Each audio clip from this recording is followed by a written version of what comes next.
I think something's happening. Guess what, ladies and gentlemen? 4 p.m. Canoga Park, California. 2LaneLIVE headquarters, March 10th. We are live, and I got a little spoiler we are action live, going and we on have here. a special show today. We're going to have Jace from Fast Life Garage, we did our first podcast ever with him, and we had a good time, and we've become friends, and we've done some riding with him. And yeah, in 2 years, in May, it'll be 2 years that we did our first podcast, and that was with him. So that was pretty cool. So yeah, he's a good buddy of ours now, and we like hanging on the mic sometime and hanging on the bike sometime. Yeah, and it was great. We did our Texas run last year, and went and spent some time with him and Big Wheel Cody and Britta, and even got a house in Bandera, I think it was, and just had a blast.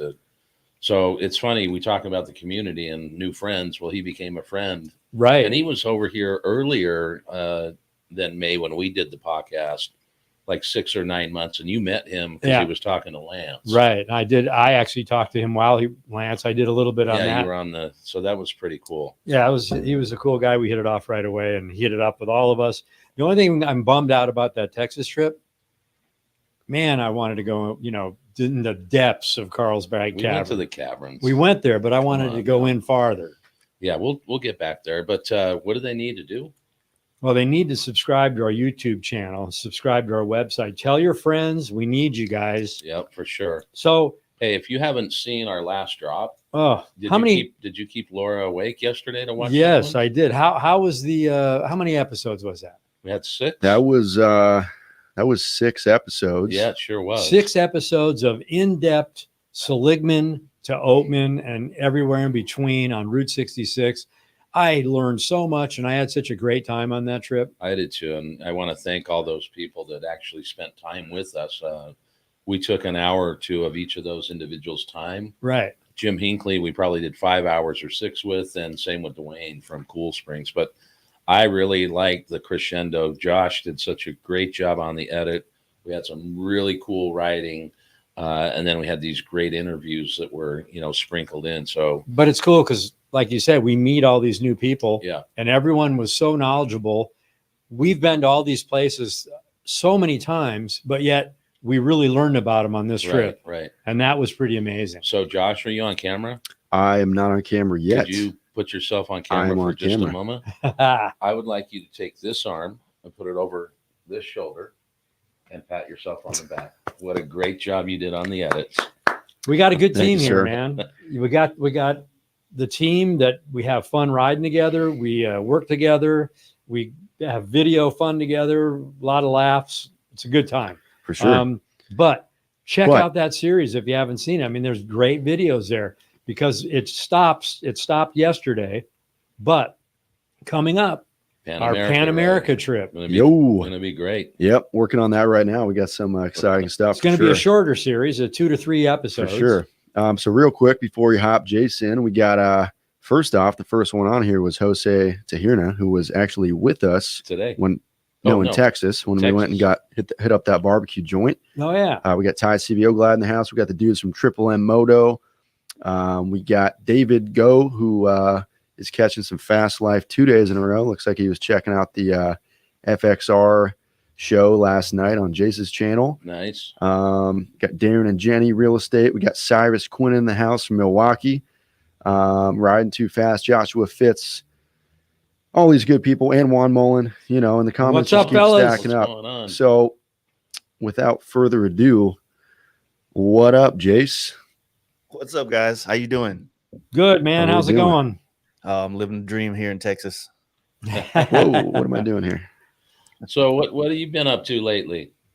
Man, honestly, I've been trying to keep my head above water. It's just been so much work dealing with shortages that we've had in the actual motorcycle industry. And, with all the paint stuff that we do, it's very time consuming. So yeah, it's just trying to stay, try to get closer and closer to being caught up. And, that way I can hopefully go enjoy this summer on a bike because I haven't got to do shit in a while.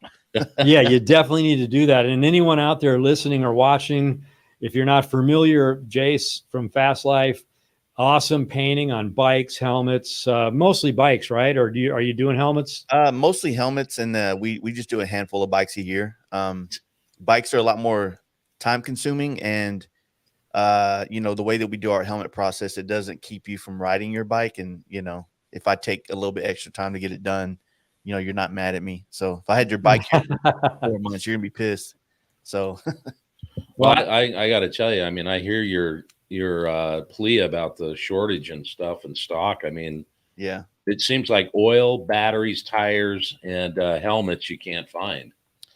Yeah, I mean, we had a big shortage with helmets last year. You know, I usually deal more with the Simpson brand. I know you guys are on the Bell train.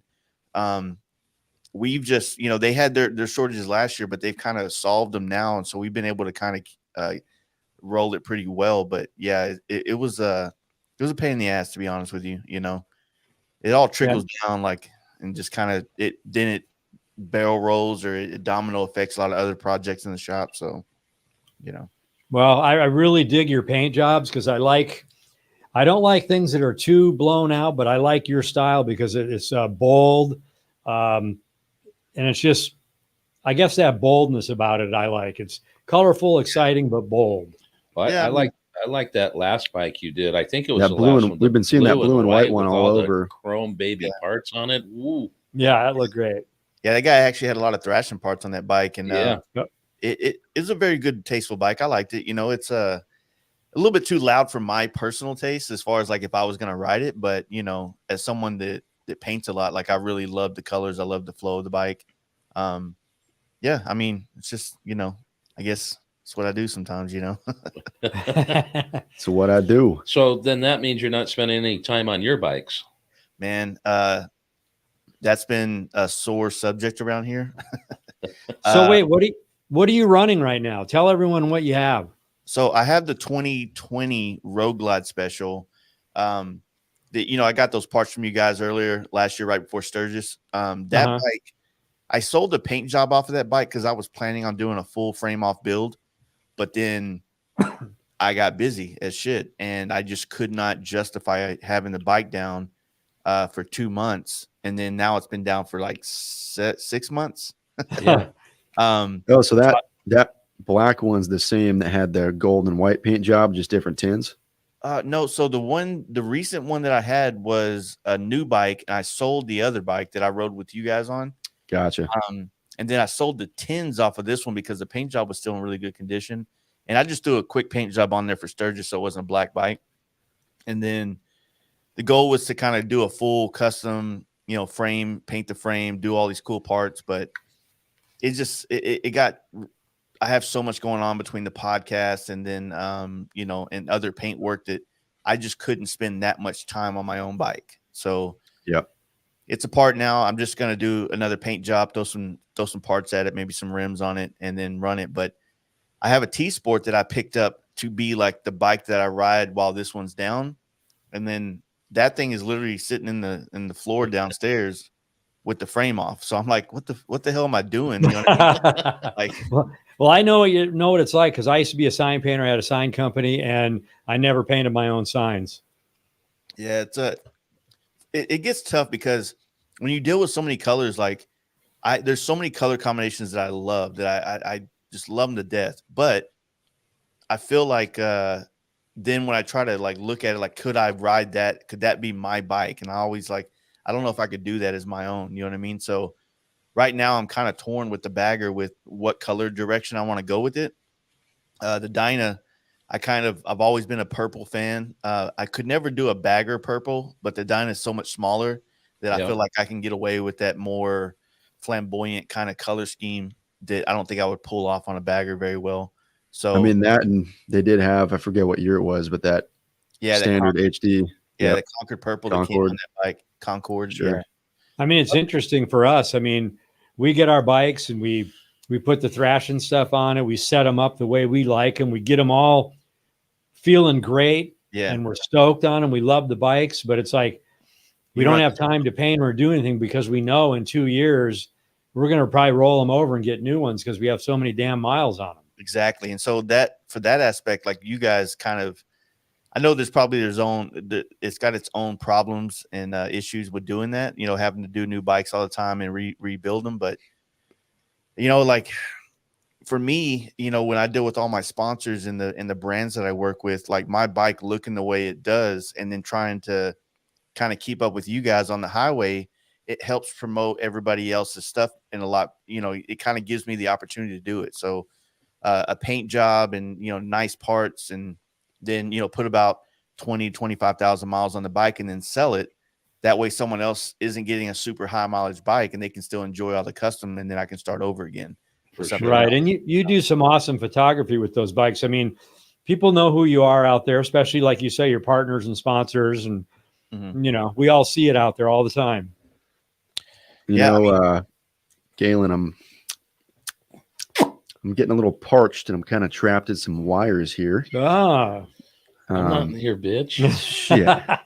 Come on. What do you want? You're trying to get IPA. You want a goose? That Goose. He wants a beer. I wasn't gonna indulge, but he's got a Montucky. It's a damn Fast Life podcast. We got to get the jam going. Well, Galen's got a little cup of whiskey hours. here and a little beer and a little cup. We'll call it that. Yep.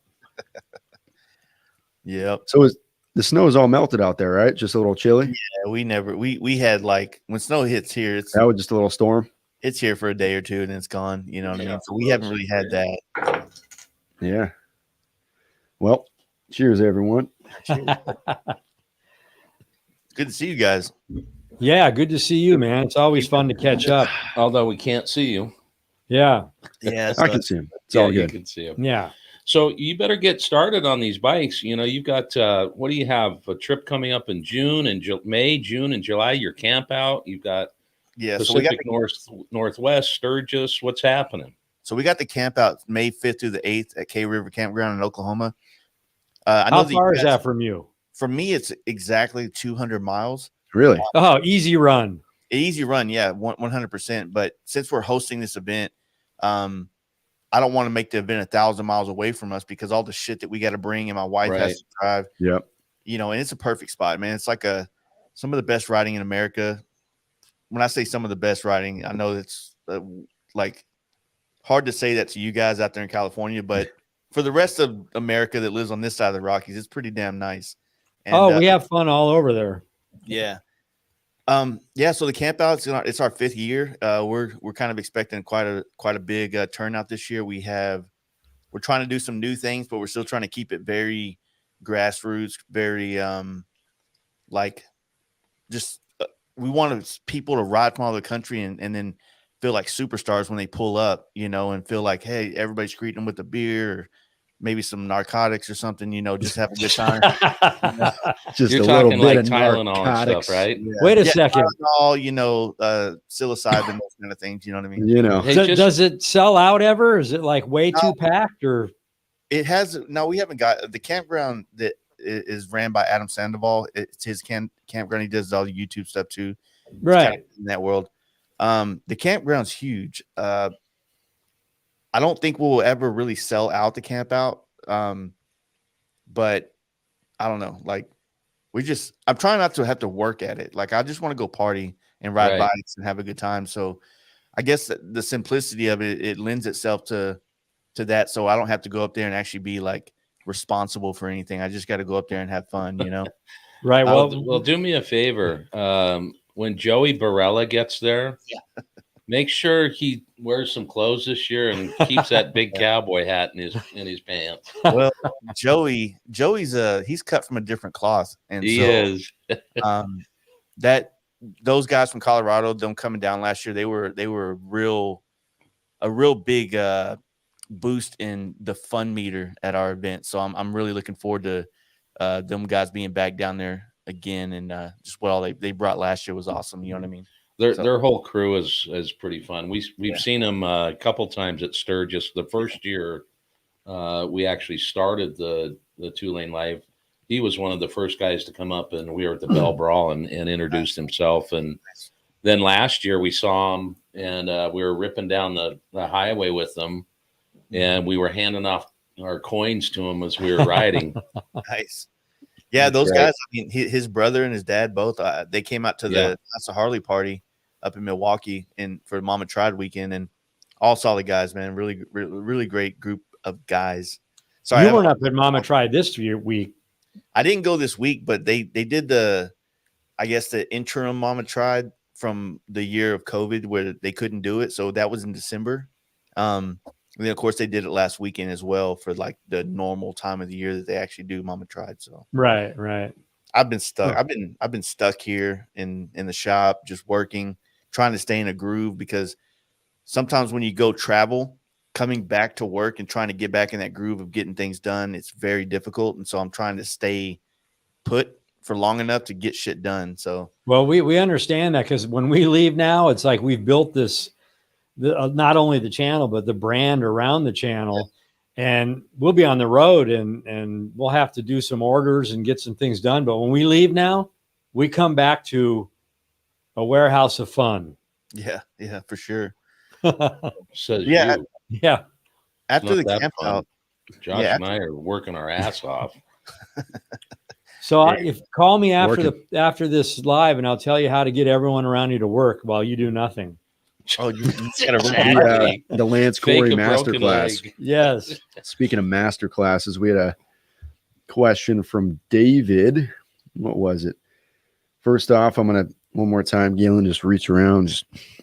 Russell says, thumbs up to Josh for the great camera work on the last drop, the drone shots going through the roads, and the overhead of coming in, going in, yada, yada. Hell yeah. Good stuff.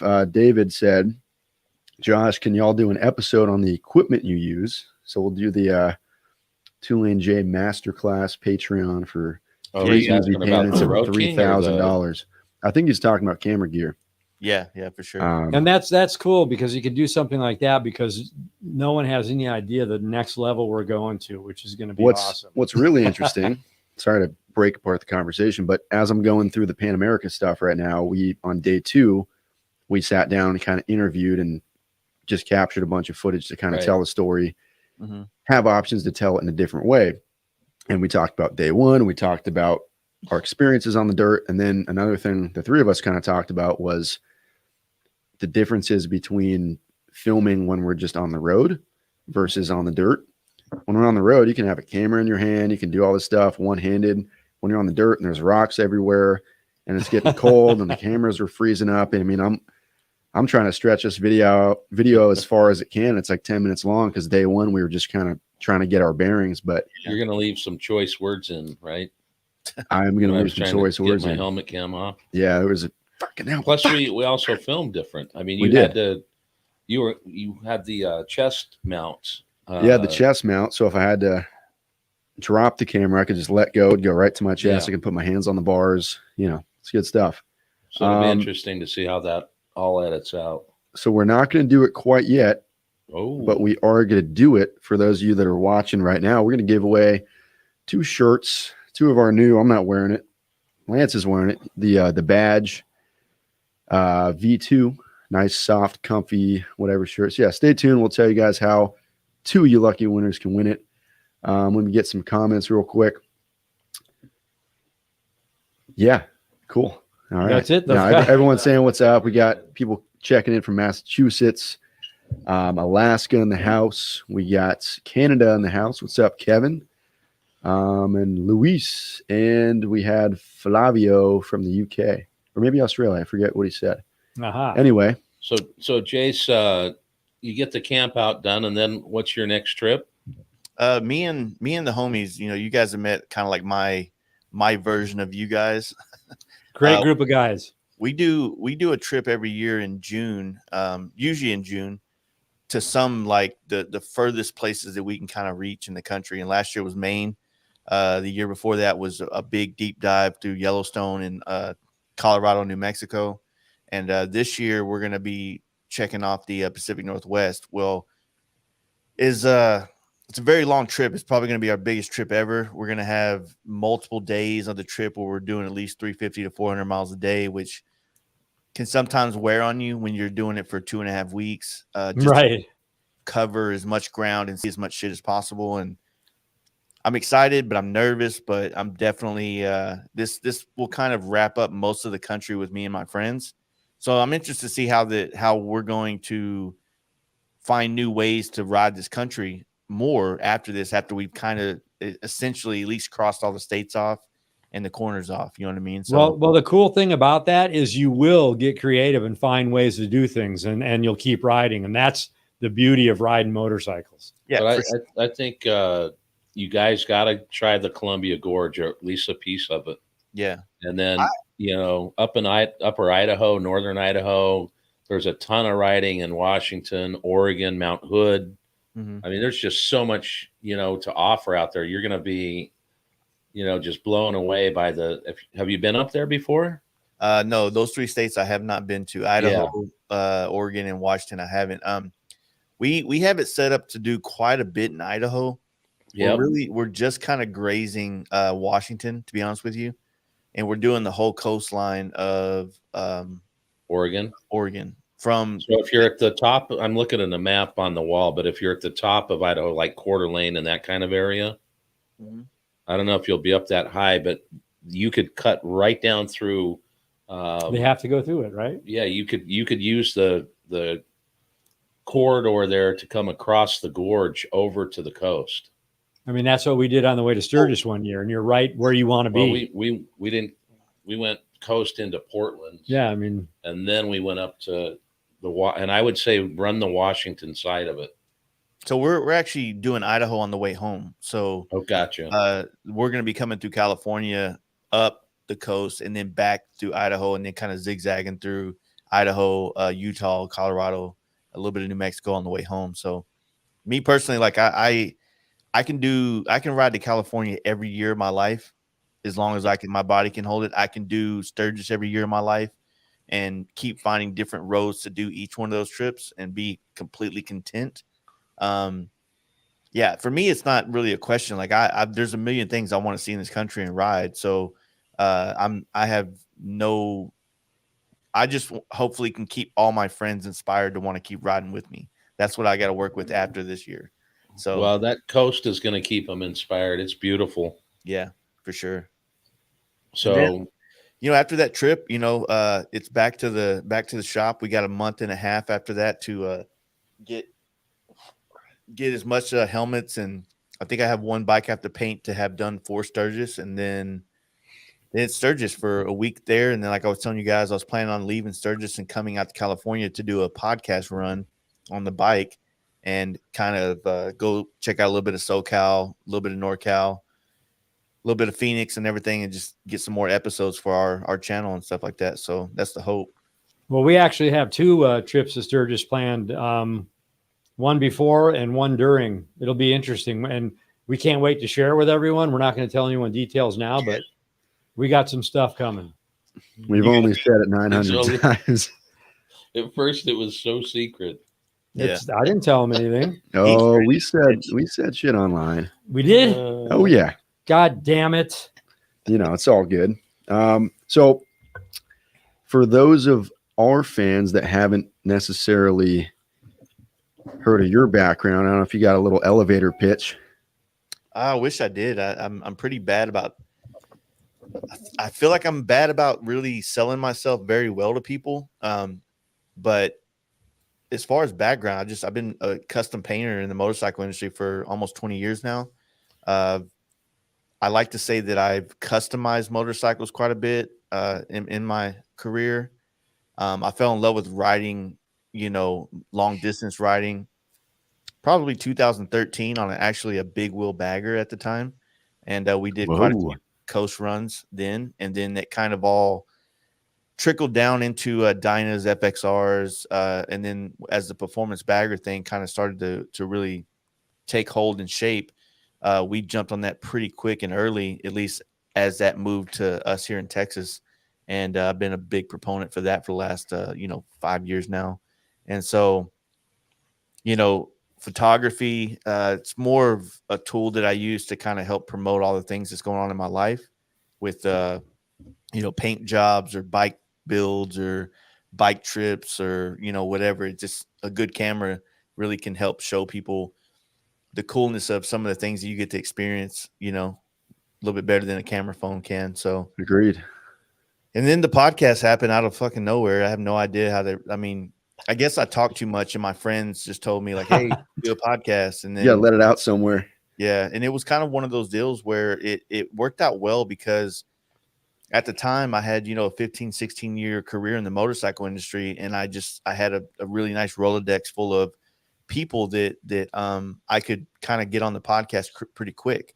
And early on, it was really, still even to this day, learning how to talk or interview or carry a conversation in a way that people are going to want to listen to it on a podcast. It's been a big learning curve, but we're hitting our 5-year mark this year with the podcast, and wow, it's doing well. We usually rank within the top 20 of all automotive podcasts in America. Nice. Sometimes we get into the top 10, but there's a lot of goofy ones that kind of play the algorithm a little bit, Yeah. I don't want to talk shit, but it is what it is. Well, back to your painting, I think it was one fine night in Texas where you showed us a truck that you had painted, a custom truck, and one of the bikes inside the shop there. Yeah, well, I got lucky. Whenever I got into the custom paint industry, I got a job with somebody that was like, he still is, someone that was very well known. He was a top tier painter. He still is. And he was doing Discovery Channel build off stuff. And so, 2 weeks into my job working at this place, like I'm wet sanding parts and there's a camera crew in there, so I think I just got lucky and I got a good job working at a place that was doing some high profile stuff. And then that was all at 20 years old. That was very inspiring to me to want to pursue this as a deeper career, because I was thrusted into this part of like a limelight, if you will. And not that I ever wanted to be famous or anything like that. It just, like, the guy had money and he did cool shit and people respected him. And I just kind of wanted that. You know what I mean? You know what they call that? They call that fate. We have that happen to us all the time. Nice. And so, hey, you mentioned when you were saying how you got into this, you looked in your Rolodex. Anyone out there that doesn't know what a Rolodex is, it's a little piece of paper that spins and has phone numbers in it. That used to be our iPhone. Exactly. That was a deep cut. You're not that old, Jace. I'm old enough to know I didn't have one, but don't give us that shit. I might have one. I'm sure I have one in the garage. Yeah. But no, man, like I got to work on some pretty cool bikes, and then early days learning how to airbrush and do graphics when you're people used to constantly paint these choppers and things. So every day I was painting 5 to 10 bikes a week, not the whole job, but just doing the artwork on it. So I just got a lot of hours in really quick and got decent pretty fast. I mean, I'm still learning how to do a lot of this shit to this day. Like, there's no like a place you get to and then all is good. Like, it's a constant struggle to learn and perfect the craft of custom paint. But yeah, I got lucky, man. And well, tell them where they can see the Scooby-Doo bike. Scooby-Doo bike. Well, the Fast Life Garage on Instagram is pretty much the main social media thing that I use. Or are you talking about the one from Strokers there? Yeah, Rick. So Rick Fairless, he's kind of like our local bike celebrity here in Dallas. And like I said, I got a great opportunity to do a couple projects for him early on in my career, where I never really got credit for any of them because of some this weird way that they do magazines with those guys. Like, it's another story that's kind of not really as positive as I would like to be on you guys' live tonight. But, it's just back in the day, a lot of people just didn't give credit. And so when social media came around, like, a lot of us painters were able to really outshine a lot of the builders because our stuff is so visual and it lends itself to be a more entertaining follow for somebody. And so quickly, a lot of us became way more famous on social media than these bike builders that were on TV. You know what I mean? Right. So, here we are. So speaking of that bike building, what are you thinking of doing to the Road Glide? Well, engine wise, suspension, what are you thinking about? So you guys set me up with Legends. I was running Olin's on the last bagger, and I did about 45,000 miles-ish on the last bagger with Olin's. Had no issues. I think at the end of that run there, they needed to be replaced. But then this bagger, you guys got me set up with Legends, and I haven't quite got the chance to put the kind of miles on them that I want, but I've got a good, let's say 7,000 or 8,000 miles on them. And honestly, I haven't had any issues, anything that's kind of been like a noticeable difference between the Olins and the Legends. So I've been doing that pretty well. I'm really excited to get back on that bike and kind of, especially when we go to the Pacific Northwest, to kind of put those through their paces out there. Yep. I did a 131 on the last bike, the crate motor. It's such a good deal to get that motor that I went ahead and did it again on this new bike. And, once again, I haven't really had a lot of time to have fun with that. But the last one, I did a handful of iron butts on there. I really enjoyed that motor and it's more than enough power out of the box. I don't need to tinker with it anymore from there. And, you kind of mentioned earlier about when you guys do your bikes, you're trying to get out and ride. You don't want to have it down for 2 months while it's getting a paint job and all this other stuff. So the more and more and older I get, the more I'm kind of getting to that point where I'm doing less customization to the bike because I need to be out there riding it. You know what I'm saying? Right. So Totally understand that. yeah. So I mean the way I built my bikes has changed just not that I did a ton to the Softail, but yeah. with the bagger now, aside from the front end not being done, I'm like, I don't got know my if you seat. guys aren't sentimental. I'm very sentimental to the bikes that I have. Like, Yep. You know what I mean? And when you do a lot of miles on them, I don't know. For me, I feel very connected to that bike. You know what I'm saying? But For sure.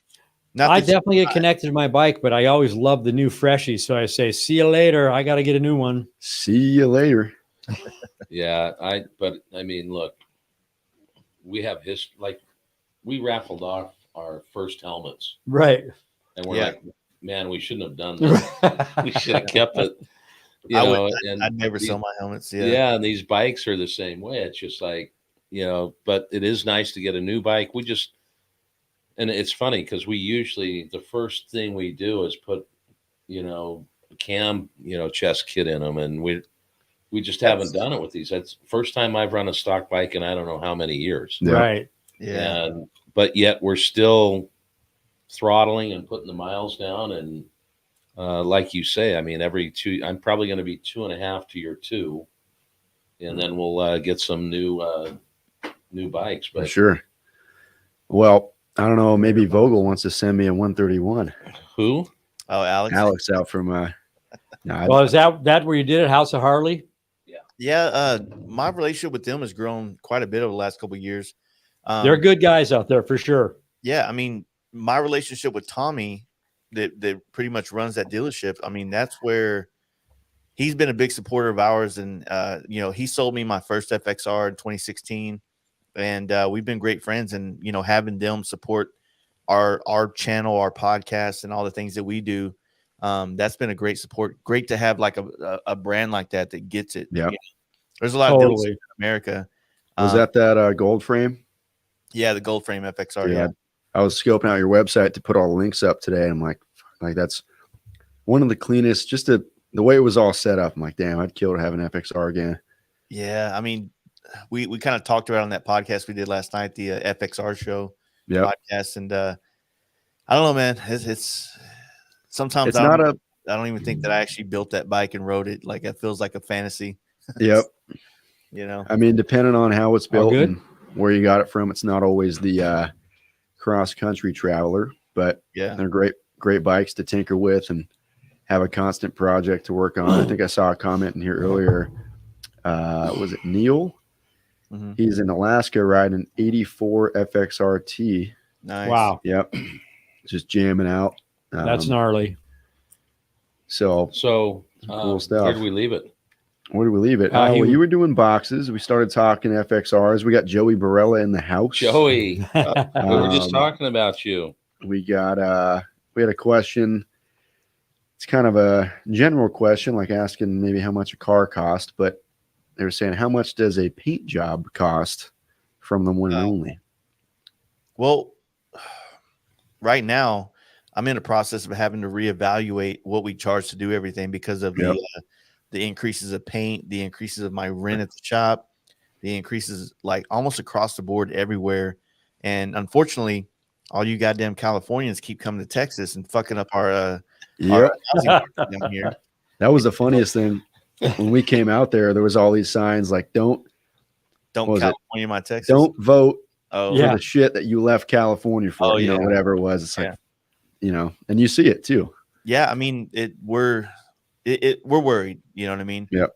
I'm not like super political at all, but I definitely, I like Texas the way it is. But you know, I don't know. Like it's complicated, but with bike paint, there's two things going wrong in my opinion with that industry of bike paint. Is a while back to do a $10,000 paint job on a bagger was like a lot of money, and nowadays that's not. Nope. You know, and it's like that's a third of what a new Road Glide costs. That's right. It's a big chunk of money. So it's a lifestyle to be into the custom paint thing. It's a lot of time and effort. It is. I mean, and it's a lot of work. I mean, there's definitely cheaper ways you can do a paint job, but you know, for someone, I guess, like me that doesn't have a lot of time, it doesn't make sense for me to be the guy to paint your bike black or gray or one color or do something super simple, because in that same amount of time it's going to take to prep and sand and paint and do all this stuff, I could do something else that pays twice the amount of money. For sure. You know, and I've seen some of that kind of firsthand now. My buddy Rob, roommate, he just started painting. He does it out of our garage, and like nice. A couple sets of tins in, he's doing some really badass shit. Like he builds a lot of FXRs, and he did this candy maroon with some silver, just really rad stuff. And people started seeing it, and they're like, "Oh, paint my bike." And he starts doing it, and then now he has someone's tins. He preps them, and then someone changes their mind. Oh, I want to do this now. Okay, well, now I'm going to get to the next guy while you're deciding. It's just this whole, you know, there's act. But the thing with paint, like I said, is sometimes I dreamed of being at this point in my life in my paint career. This is when I started painting in 2004. I was like, man, one day I'm going to be able to do this and get these kind of accolades for my work. And now I'm here, and in a sense, and it's pretty amazing. And sometimes I have to remind myself of that goal that I set, you know, almost 20 years ago, that now I'm living in that place that I had dreamed of being, even though now I don't really feel like it's the dream that I dreamed of then, you know, but it's still dope. You know what I mean? But with paint, you know, when you get to a level of being kind of a nationally known or sought after painter, you have to be a lot more choosy in the type of work that you take on and the type of projects you work on and the type of customers you have. And I've always felt like people in general in the custom motorcycle industry, they never looked at paint as art. They looked at it as like another part for their bike, like buying another exhaust system or another set of wheels, like another thing that's on a shelf, right? And most people, that is the only thing that they're buying on their bike that has to be 100% created out of thin air, and the rest of their bike is bought through a magazine. And I don't mean to talk shit and say that's the majority of bikes are done that way. Right. Every once in a while you get a guy that builds a frame and makes all these parts, and that's badass too, you know.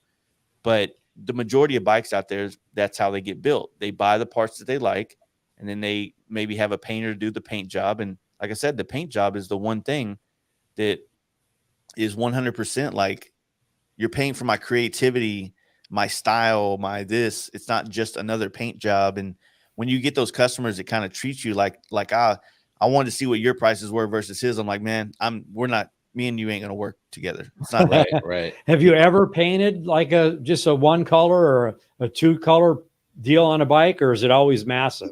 Honestly, man, I just painted like 2 months ago. I painted a Suzuki M109 because it was an easy ass paint job and it paid well. And I'm doing all this dental work, and so I was like, fuck it, I need the money right now. And right. And so I did that. But I guess the great thing and the weird thing is, like, being on social media, you can literally put a story up and sell 10 helmet paint jobs. Right.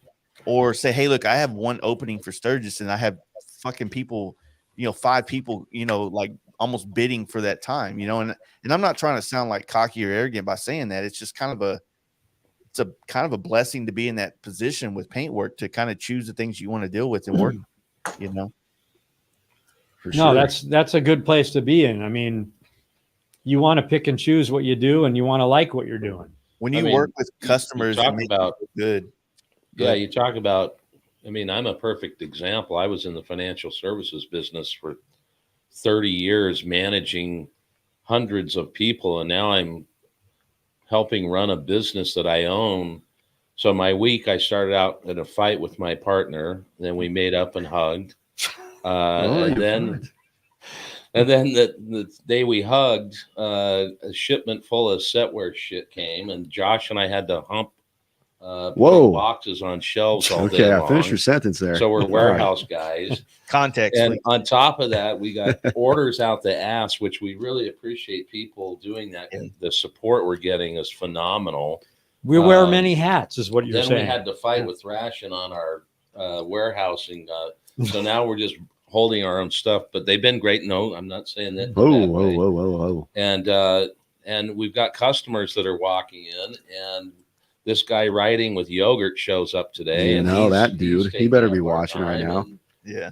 I mean, it's just you know, and then we got a ride. I mean, how bad is that? Yeah, it's terrible. It's terrible.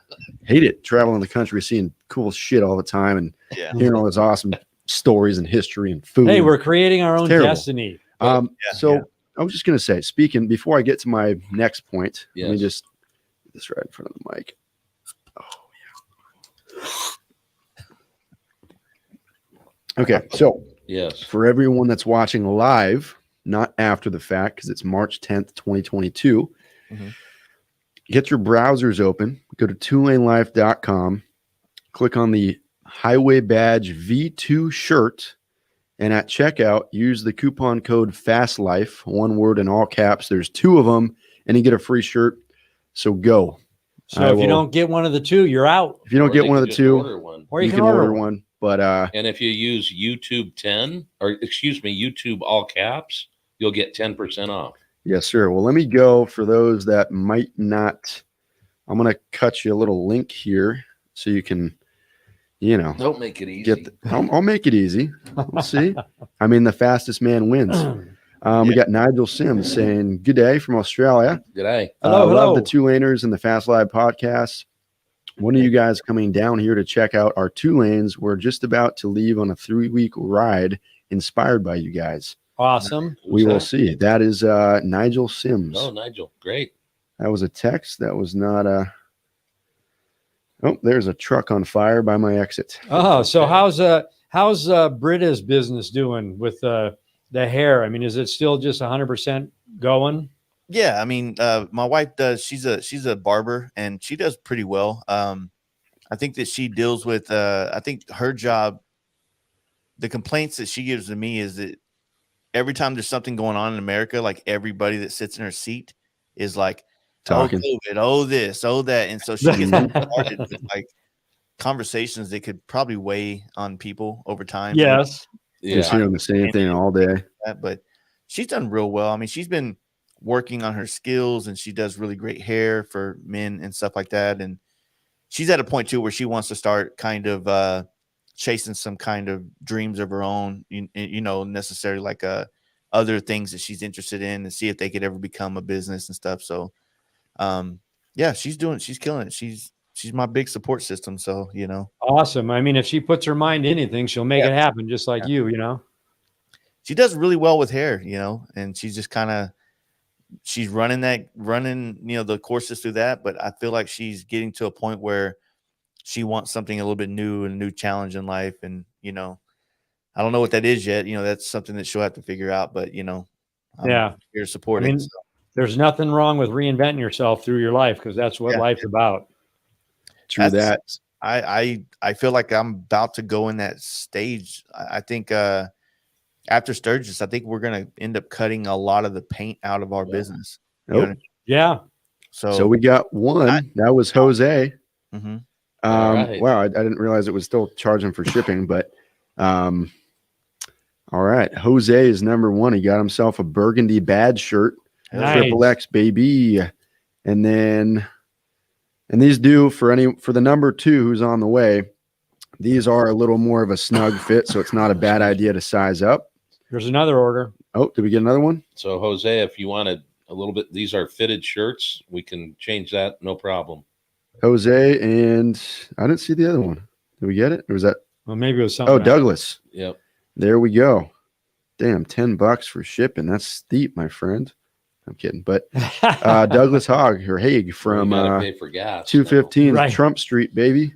Yo, He got himself a badge V2 in Burgundy. Thank you guys for doing that. We might be throwing these into some videos and this and that. Hey, Jace, so you mentioned the paint job for the dental work. You've got a kind of a process going on, huh?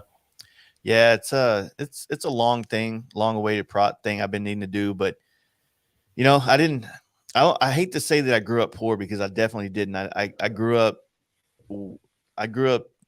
unique with my family and things like that. And so I had to become adult very quickly.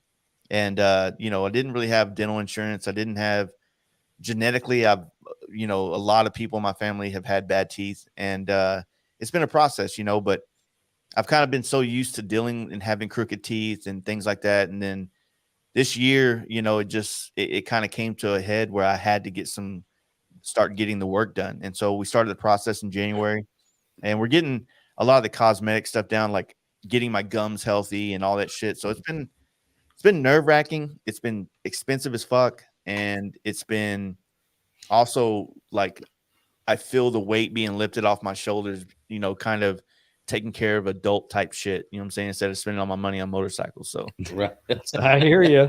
I hear you. Well, I don't know that any dental insurance is any good. I mean, Right. It's really bad. Even if you like, I had to have a crown replaced, and it was like the lady said, your insurance isn't very good here. And I'm like, well, what, you know, I don't know any dental insurance that's that great.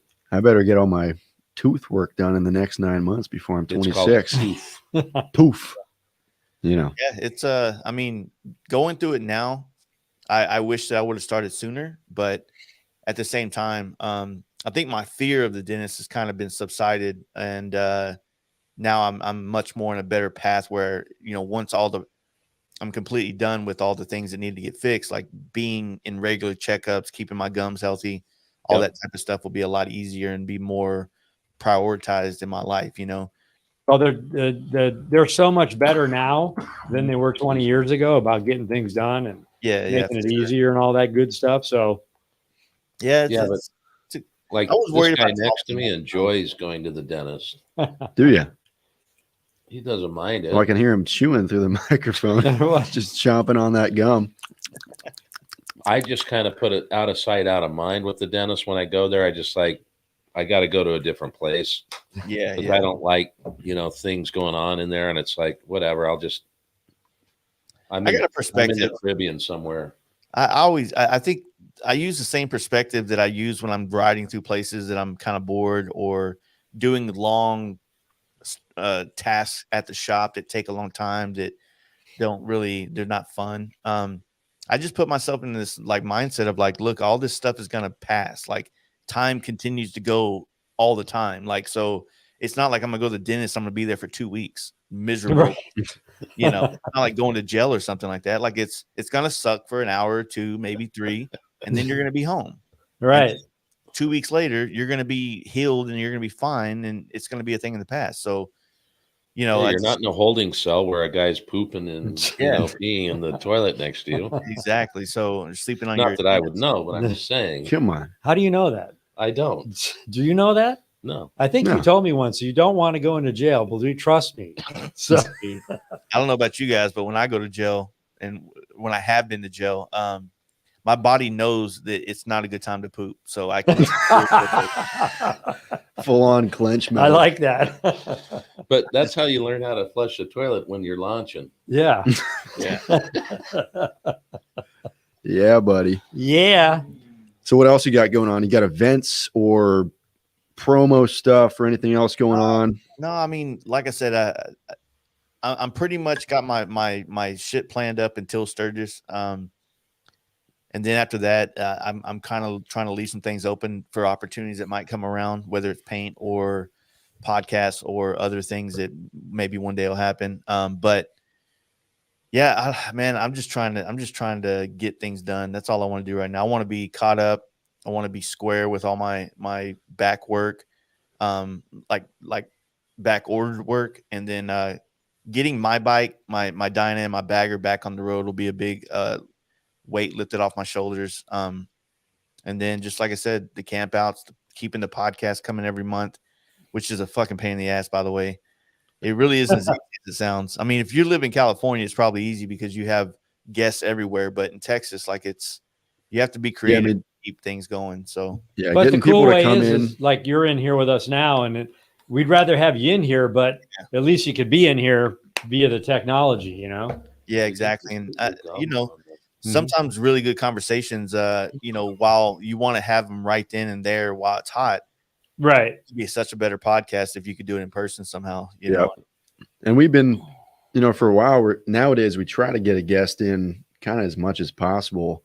Yeah. Now that we've kind of figured this whole thing out with getting guests in online, it's all good. But we get a little taste of what you're feeling in that, like, shit, we got someone really cool on last week. We got someone really cool on this week. And now, like, dead in the water, there's no one even being this close to people. We're still cool. Yeah. Oh, you're cooler than ever. Right. Cooler than small hell, or whatever that dude said in the last 2 episodes ago. But cooler than small hell, he said. Nice. Cute. I'm not gonna make fun of him, but yeah, it can be tough, you know. It's tough. I mean, like, you know, when you do a podcast, the word podcast and then motorcycle, most brands that don't consume podcasts, they don't really know the difference between a more established one or a higher production one versus any other one. So in their DMs on Instagram, it's like, hey, Motorcycling with Joe has a podcast. He wants to come sit down with us. Should we do it? And they're like, they don't know that podcast probably has 12 viewers on it. And then maybe 13. Like it's kind of hard. You know? And then sometimes when people put all that information out, like if I don't know, like it gets difficult at times, but then sometimes it's the easiest job in the world. It's really up and down. It really is. I mean, that in itself is an interesting thing. I mean, like we were talking earlier, we listened to Joe Rogan, listened to, you know, Tom Bellew, whatever it may be. Yeah. And those are all like worldwide known podcasts that don't really have a theme. It's they have interesting people in there from any walk of life. But for us in the automotive industry, specifically motorcycles, you know, even for us on YouTube, our demographic on YouTube is almost completely flopped from what we have on Instagram. Exactly. Yeah. And there might not be people that want to sit down for 2-3 hours every single week to consume your content versus on Instagram, they see your quick video. YouTube, maybe they see your quick riding video with cool stuff. It's just a different I have fun place. I have fun doing these. I mean, we do road trips. We do all kinds of cool, fun things, but I always enjoy these lives that we do. I don't really like them. Yeah. Well, he loves them. When it comes to the long form conversations, I don't like to, I feel like if people don't like them because they're long, then this isn't for you. You know, I'm good with that because I enjoy them, and I feel like we get to really dive deep into people's thoughts and opinions about stuff or their stories or things like that. And I don't want to cut off a great podcast at an hour and a half because so and so on YouTube is like not into long form conversation. Like, dude, don't listen to our shit. You know what I mean? Yep. And like I said, most people know that podcasting can be, some people can take that Joe Rogan approach where it is 3 or 4 hours long. And some people super produce it and process it where they take a 4-hour conversation and make it an hour and a half or 30 minutes and chop it up. Yep. I think the Texas podcast we did with you was 4 hours or something like that. But we've had some 3-hour ones. But the reality is, I mean, that's the mainstream and how people are starting to listen to things. And it's like, I'm going to plug this in instead of Sirius. I'll just do a podcast and listen on my way to work and chop it up, you know. And if there's some interesting content in it or discussion or dialogue, they're gonna stay with it. And we've kind of talked about, we're recording some of ours and how do we now start loading those into our own format, because we've had some really pretty cool guests like yourself. I mean, you had a guy in here playing the guitar and strumming. Yeah, I saw that. You know, we had a guy that rode around the country, donated his hair to Wigs for Kids. Brian, we had Aaron Baker, who's you know, got an incredible story, and we you know, I think people would dig it just listening to it on you know, our channel. Yeah, they don't have to watch it. Yeah, no. And for me, like when I pull up a podcast, I mean, it takes me 4 or 5 days, maybe a week. But I listen to the same podcast every morning while I'm cooking or running or whatever it is. But that's the the beauty of for sure a dialogue that you're liking. But that's the beauty of having guests, right? Yeah. You know, is every time you have someone else in, even if the same person down the line, like Joe Rogan having Joey Diaz in once a month, whatever, is that you're hearing this new perspective, hearing this new story, and more than likely that person that's in it has a specialty of some sort, you know? Yeah. Well, I mean, if we stay somewhat current, we're always going to have a different dialogue. I mean, we'll probably cover some of the same items, but Goose, you know, it's just like, it's interesting to me because I know the performance bagger thing you've been part of for a while. You know, we've been talking about this bagger racing league and Moto America, and you know, not every guy can do a wheelie or do a burnout really well, but they sure think they can go fast. And so Harley's kind of onto something here with you know, the ST line. What you guys do and what we do as far as like us, our riding part of our business, like that is the demographic that has in my opinion, that's the demographic that's going to spend the money, right? Yep. Not many people want to buy $30,000 bagger and try to wheelie it. Those guys are buying the skinny tire baggers. They're buying older ones. 2010, 2010. Don't get me wrong. There are people doing on the new ones, but that's not a big enough demographic for, you know, to be like the main thing. I feel like what you guys have done and what we're doing is we're making just traveling on motorcycles look fun and interesting, and make it look like showing people how we become inspired to do those type of things. You know what I'm saying? Like, there's a lot of people that always hit me up like they want to come to camp out, but they want a trailer, and I'm like, where you live? And they're like, oh, we live in Georgia, and I'm like, you're gonna trailer 2 states away, 2 little ones. Like, dude, you're missing the point of this stuff. Like, I get it. An experience, you know. You got to hit the road and ride. I was just thinking while we were talking, when we were in Dallas with you, and we were ripping around downtown Dallas and going over bridges, and you were showing us all these spots. I mean, even that, we were in a city, we were on freeways, but the sights were cool, and it was a blast. Exactly. Jeez, Galen, you got the fucking freezer on him. Yeah, he's trying to make it a meat locker in here. It already is a meat locker in there. If you, it's gonna start snowing any minute. But no, I think that you know, I guess my podcast is a lot more. I guess the word is brash. You know what I mean? I'm not trying to be YouTube friendly, if you will, and I really don't give a fuck about people commenting on my YouTube. I wish they wouldn't, you know. Because it's never shit I want to hear. You know what I mean? Oh, we get a ton of comments. We get mostly really great ones, but we get some comments that blow our minds in the negative value, you know? I'm just trying to put a podcast that I'm trying to have a conversation with people. And, you know, I have no plan when that podcast happens. I have no plan on where it's going or how it's going to end or if we're going to get drunk or what's going to happen. I don't know. I just think of it like I'm sitting in a garage. We're messing with bikes and we're talking about whatever. And there's microphones and people are getting to hear that conversation. And it's, you know, that's all I want it to be. And that's all it is for me.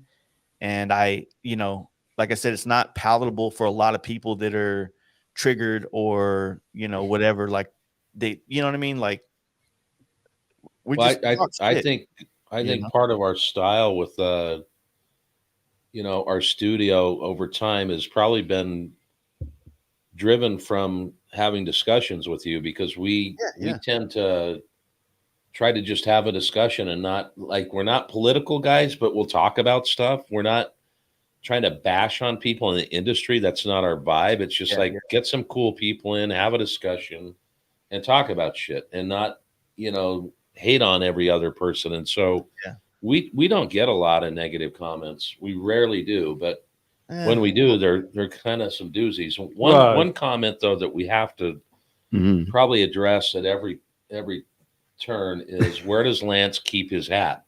The tour pack. Damn, people don't think about the one place on the bike you could keep it. Where do you think, bud? Bucko, buddy. Well, we got a comment last night on one of our, I think it was actual Instagram reel. Yeah. And Galen and I were like side by side ripping down the 190 in the Death Valley. And this guy commented, real bikers don't ride next to each other because they're busy doing triple digits. And we're like, something like that. I'm like, we've dude, done triple digits right next to each other. We're in an open well. 2-lane having some of the best times. All those, all that shit gets on my nerves, and I don't care for it. Like, but you know what's real funny? Like in our world, being the ones to upload the content, at some point it almost doesn't matter what they're commenting as long as they comment. Right. Yeah. Like I'll post these reels like on my street to get to the freeway. It's like 3 miles from my house, and there's like 6 elementary schools. So if I leave in between 8 and 8:30, it is bumper to bumper traffic the whole way. So I'm splitting lanes, and sometimes I'll take a video doing it, and I'm not doing anything reckless, not going super fast or anything. Marginally following the lane splitting laws. But you get comments like, if I saw that, I'd open my door, I'd fucking run you over and finish the job. And then there's people responding to that, backing me up and this and that. And then here you go a couple of days later, and there's like 1,000 comments. You got 1 million views. It's like, thank you. I didn't respond to any of the negative shit, but you push my profile out there, Well, the thing is, like, you guys clearly ride your bikes. You have all this documentation of all these videos. I've ridden with you. I've seen the behind the scenes of how you ride and how you video and how you capture things. And when people just comment like, oh, well, you shouldn't be this way, or what those guys call you a long time ago, the rubs or something, like that. Rich urban bikers. Like, why, dude? Like, it's hard enough to put content out or to put things out there to hopefully try to inspire someone to ride. I wish when I first got on a bike in 04 and 05 and 06 that I could have found something like what your page is or what I do on my page to inspire me to want to ride. I wish I would have been doing this in 06 instead of finding it later on in like 2012, 2013. You know what I mean? Right. And I wish I would have found all these cool spots in America sooner. So it's like, it's perspective, man. First off, nobody fucking cares about how you think a biker should or should not be, how they should ride or should not ride. Like, scram with all that bullshit. And while you're talking about that, I'm going to highlight this comment from Luis de Jesus or Jesus. But real bikers don't say dumb shit like real bikers. Yeah. Well, my man. Here's the funny part. And it's a sad thing as well. Back in the day, you were mentioning Rolodex earlier, which I know you're too young, but we used to type memos. And so, instead of an email, and all of a sudden, and you'd send it interoffice mail to the next branch or whatever department. Mm-hmm. The advent of email came in, and so many people were so angry about something, and they send a quick email and they didn't think about what they were sending. So we had to have email etiquette classes. Nice. Next thing you know, you got social media, and people it's like they open their mouth like they're with diarrhea, and they just say what they want to say. And like, I don't know if they even mean it. It's just like, what the keyboard warrior. Why would you say that? Because you can say it? Is that the deal? Well, we have a reel up, and it's us riding in the rain, pouring rain. And we're holding the camera out. I'm filming Galen, and the guy said in the comment, you need to put your camera down in rain like that because nobody really cares. And I actually answered back, I did put it down when I was ready, but just so you know, 1 million people cared because that's how many people looked at it. Yeah. Well, I feel like with the comment thing, and we've actually talked about this in the last couple of podcasts because I've been actively trying to be a little bit more of a positive person on my podcast, which I've gone up and down, like I'm sometimes I'm super positive. Sometimes I'm in the dirt, man. Like I'm just not motivated. And I don't want to put that kind of content out there, but I scroll through Instagram quite a bit. I scroll through Facebook, YouTube, and all this shit. And I only comment when I see something cool. Right. Like, somebody does something that I think is stupid. Whatever I say is not going to change anybody else's mind online. Why the fuck say it? That's a good analogy. Right. If someone does something badass or they do a cool ride or I catch that content, the way it feels when, whether or not it feels cool to have my brand's Instagram say, dude, that's a badass paint job. It's a badass build. That looks like a sick ass ride. Congratulations. Like anything nice and positive. Like I would rather focus on doing that whenever I'm on social media instead of like, no, actually, you should not put those handlebars on this bike, and you shouldn't. You need to change the cables. I don't care what they say. You know, like who fucking cares? Meanwhile, that dude rode like 11 miles the past 8 months.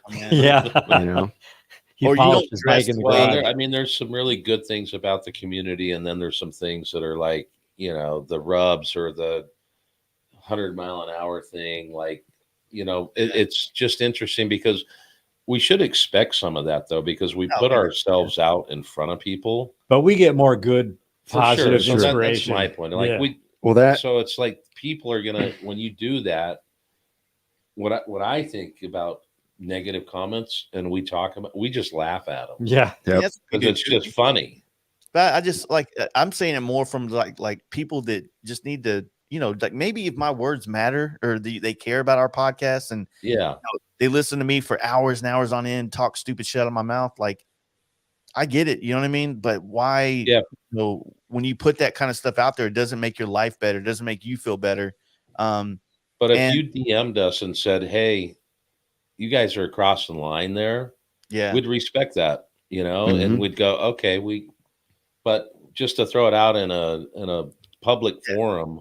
Well, it's like talking behind someone's back versus telling them to the face in the bar, you know, whatever it may be. Anyway, but yeah, that, like I said, I try not to, even though I just brought it up here, but at the same time, it you know, for a lot of people in America right now, they're just now starting to get some good weather to ride. The roads are drying up, the snow's going away. And I think right now more than ever, it's a good time to be positive and put out content to get people to want to ride and go see this open country, or the open road in this country, and to start getting with their buddies and making plans to go do some badass things. And I just want to do that. And I want to be, that's the inspiration I'm looking for right now from everybody that I follow. So I don't give a shit about who didn't win what trophy at Daytona. I don't care. Right. Like, I just want, I'm so ready to go ride. I'm so ready to go somewhere and see you guys and see everybody else, see Borelli and those guys up in Colorado. Like, I just want to get out and ride. And I hear you on that, man. But we're going to see you in Mammoth, I think, in May. Yeah. It's in June. June. Yeah. I'm what do you got there? What do you got there? Well, we're speaking of inter-office memorandums. Oh, yeah. I don't think any of these I can read, but this is going to be the closest one. Galen likes to type out on company time. Inter-office memorandums, as you can see here, fully formal. 2LaneLIVE employees from Galen Anderson. Subject, new toilet paper mandate. I write today to inform all employees of our new toilet paper policy. Accounting has told me that our toilet paper ordering has hit a new level. We need, mind you, all the employees at 2LaneLIVE are sitting in this room. It says we need, I can't even read this straight face. We need to get to the bottom of this real quick. I'm hoping you aren't hoarding and using company supplies for your own personal use. I don't believe this to be true because I have seen multiple. So this is the humor that goes on here, you know, just have fun. Because I have seen multiple rolls at a time on the new toilet paper rack. So now you can't see me. My GoPro turned off. Let me remove myself. But so since I don't think the case is stealing company property, I have to come to only one more conclusion. The conclusion is so I'm losing it. The conclusion is that there are two offenders of the toilet paper usage. I will not call, I can't even read this shit, but toilet paper policy, but all right, I give up. But it goes on. It's absolutely hilarious. And it kind of, I don't know, goes to show the good times we have here, I guess. That's the problem is it hasn't changed, Jace. They're still using it. Oh, Lord. Oh, Lord. Let's see. I'm going to try and keep a straight face and finish this. Let's see. I'm waiting for my GoPro to turn back on. Toilet paper policy, but for you. If you are using the restroom facility and you require the use of toilet paper for your function, you're limited to 6 squares before 8 a.m. or after 5 p.m. So while I hate sending this memorandum out, it is a must to help the toilet paper. Back to programming, you guys. Look, I'm going to get a beer. Someone's got to make sure that our expenses stay in line. Yeah. Well, Right? let me ask you guys this, like, because, obviously we're going to have to do another podcast soon. It's been over a year since the last one we did. No, actually it's been a year. Came in March It's last been about year. a year. Is We it did the 2 years thrash. or a year? No, we did one here at Oh, yeah.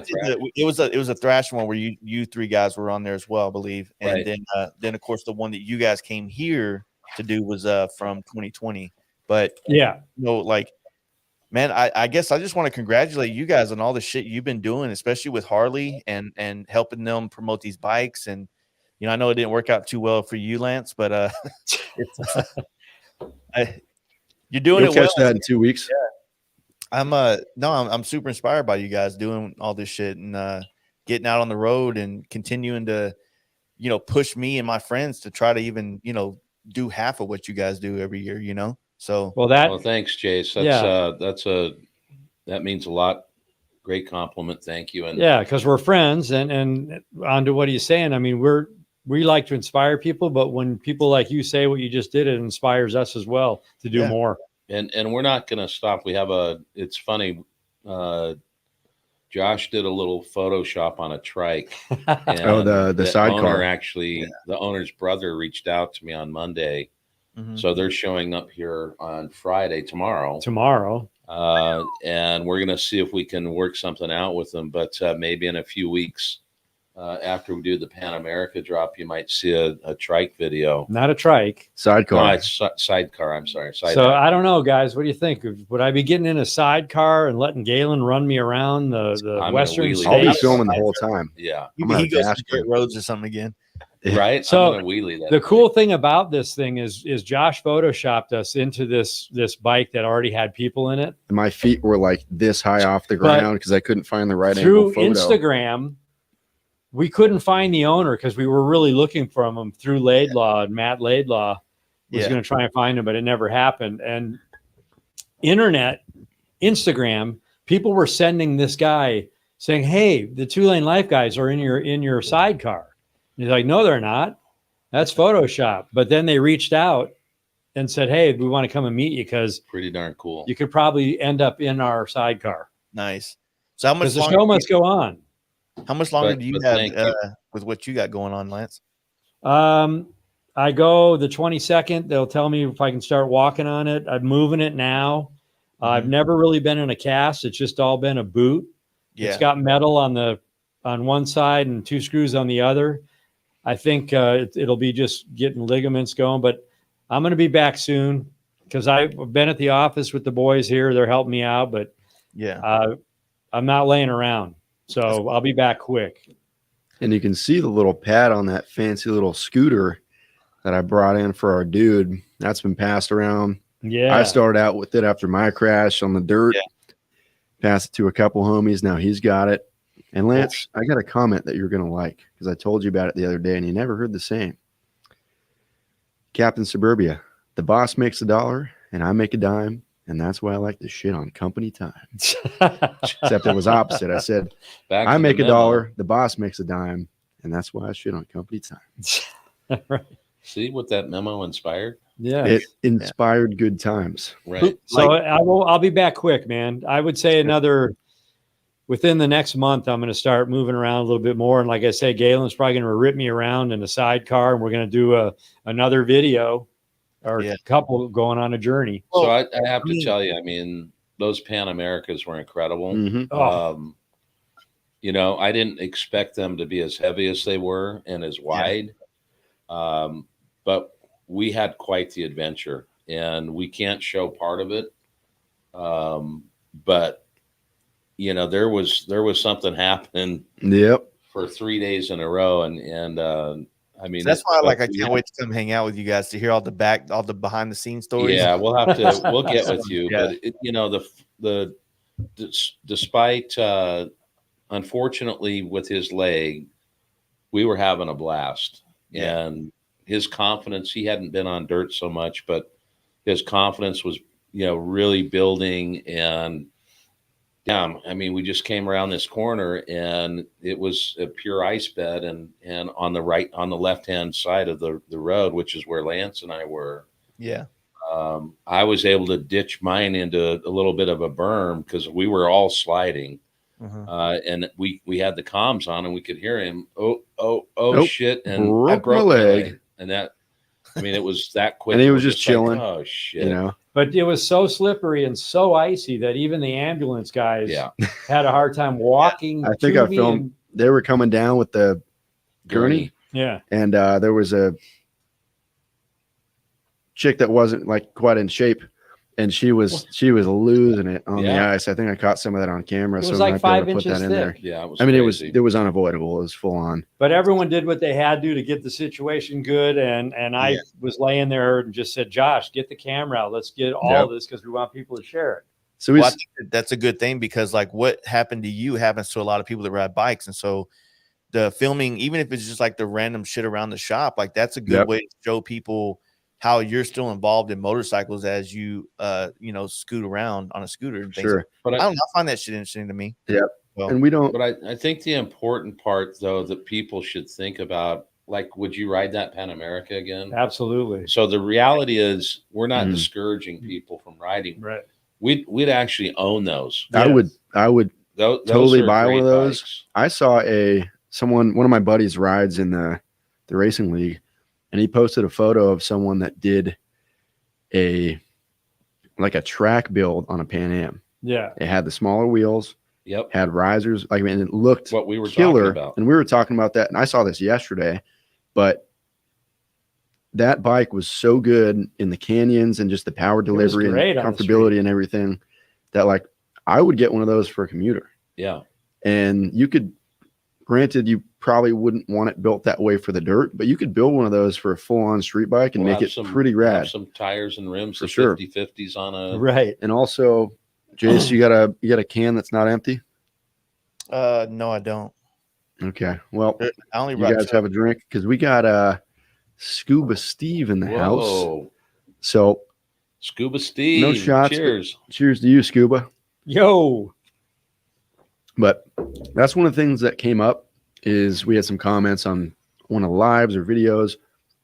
Oh, does that mean I shouldn't ride a Pan America? No, not at all. No. I mean, you could drop your bike on the street. Something could happen. You could go bowling and twist an ankle. I mean, anything can happen. It's not about what specific machine. It's about, I mean, if that ice patch had not have been there, this wouldn't have been, the road was, it was a pretty simple road that we were on. Totally. Let me see if I can pull that up.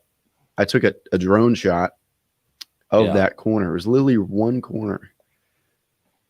It was a nice sunny day. It was nice outside. It was just one. We were getting drones. We were ripping up and down the road there. So with that being said, next Wednesday when the video drops, it's going to probably be three episodes. Mm-hmm. It's going to be great. You're going to see us on Pan Americas going up over mountains, sand washes, having a great time with a big fire. And we had a good time, man. So you guys might be able to see it on my screen, but it was full on ice. Right here was snow, but literally just one corner. But we came around said corner and it was, see, my bike ended up there. I hooked off into the right, kind of into a rut, pulled off into the dirt. But other than that, it was full on thick ice and you couldn't do much. Couldn't do much. So we're all good, Jace. That's good. That's good. Yeah. Just a hiccup in the road. Yep. Scuba Steve, you did miss a shirt giveaway. You missed it. We got Jose and someone else that got them, but we'll be doing that. We'll be doing that more often. Nice. Wisconsin Backroad Biker says, I still want to hear the story about that beautiful white street glide, Josh. You'll hear that when we meet up down the road. Come to Sturgis and we'll meet you there. We'll tell you about wrecking on. Exactly. Scuba says, has Jace talked about his camp out? Yes, he did. So you might have to do a little rewind. Just do a recap, Jace? Quick recap. Yeah. When is it? May 5th through the 8th. If you're going to be in the Dallas area at all for that, we call it Camp Out Week. And we do a Tuesday night bike night here in downtown Dallas. And then we have a pre-party in the Bishop Arts area of Dallas that we're going to do Wednesday night before we do a pretty decent sized group ride from Dallas to the camp out. Most people that are coming to the camp out are coming from all over the country. So, they won't probably be coming through Dallas, but those that do decide to come through, we're trying to make that happen. But May 5th through the 8th, all you're doing is paying camping fees. I know that every cabin is booked, and I know that most of the RV sites are booked. So if you're coming, you're probably sleeping in the dirt with me, and you know, We'll do it. come have a good time, man. Like it's really simple. There's not much of there's no real gimmick to it. It's like it's riding bikes, hanging around fire, meeting people from all over the country, which honestly will give you that incentive that maybe you were looking for to make the traveling across country. When you're from Colorado and you meet guys from Pennsylvania and you're like, shit, man, I've always wanted to come to that. Dude, come through one day. And then there you go. You start building this network across the country of people that you met in rural fucking Oklahoma, you know, and had a beer with or whatever. And now you're buddies and you got a group chat together, and you know, For sure. I mean, that's how it all grows. That's one of the cool things that we've experienced. I mean, Galen was on the phone today for probably a half hour with a guy that wanted to know all about which way he should go in Arizona, because him and his buddies are going to get out and do a road trip. Coming out from Iowa. Nice. So he shared what he thought was really good and said, hey, when it gets closer to the trip, let me know. And if you need any more stuff about roads, we'll hook you up. And this guy right here that commented, little virtual meet, said, you guys have a place at Sturgis or need a cabin? I have a 10-day, $800 deal in Piedmont. That's a little farther out, huh? Yep. Oh, that's not All that. right. Well, thank you for the offer. If we were, I think this year we're going to try and stay in Deadwood. Yeah. Nice. And you got to be walking distance. Well, we like to be walking distance from the bars, because at night when we put the bikes away, we want to walk and stumble around town. Yep. When the sun goes down, you really don't want to be on a bike out there, whether it's No. deer or No. not. So, Yeah, exactly. Yeah. James Becker says, how do I get a 2-lane patch for my vest? James, shoot me an email to info@2LaneLIVE.com and we'll get it handled. And they are not iron-on patches. They are sew on. You got to sew it we had on. someone try to iron, and it Oh, ruined they the did? iron and the vest. Nice. It'll do you. So, yeah, Are you a 5 o'clock guy? I don't know. Well, it's already 5:22, so he probably is. So what time's book club? Oh, Let's get Laura in the. 7 p.m. Oh, Say Oh, hello. the wires are not letting me turn this around. good. You gotta turn it the other way. There we go. Say hello, Laura. Hi, guys. She just hopped in here. Featured guest outside of Jace. Yes. Yeah. Well, that's good. I'm good, guys, if you are. yeah. Hey, Jace, it's good to hear your voice, and can't wait to hook up with you. So good. Let us know if there's anything we can do. Context. And thanks for joining on a Thursday night. I know you're a couple hours, an hour or so behind us. So And we appreciate it, because to us, you're family. Oh yeah, and trust me, every time I come through there, I feel like it. You know, we need to go back to the Italian restaurant around the corner. It's a good. There you go. Yes, sir. We got a new one around the corner now too. That's even got some good. Fig and Olive. Yeah. Nice. Yeah, same thing, guys. I as you know, we all grow in this world, like the relationships that we've been building over the last couple of years, and the riding that we've done, and the partying we've done in Sturgis and things, like wouldn't trade it for the world. And I'm really excited about how all this shit's going to go out or play out for the next 20, 30 years. So I agree. Big time. It's going to be awesome. And yeah, keep in touch with us, and we'll figure out all where you're going to be. And like Galen says, if we can meet you in Mammoth, we will be there. That's an easy run for us. Yeah. It's a morning rip. 6 Give hours. Britta a hug. Yes. Don't hug Cody for us, but give him a high five. let's tap him on the nuts. Hey, Yeah. Thanks, man. What do they need to do, my friend? Yeah. Well, we already told them in the beginning. So Well, now you better tell them again. just subscribe to our YouTube channel, man. for sure. I'd say just do what you need to do. Hey, what you need to need to do. 2LaneLIVE.com, thefastlifegarage.com. 3, 2, 1. See you down the road. Yep. 3, 2, 1. See you See down you the road. Peace out, Jace. Let's All see. right, guys. End Later, brother. broadcast.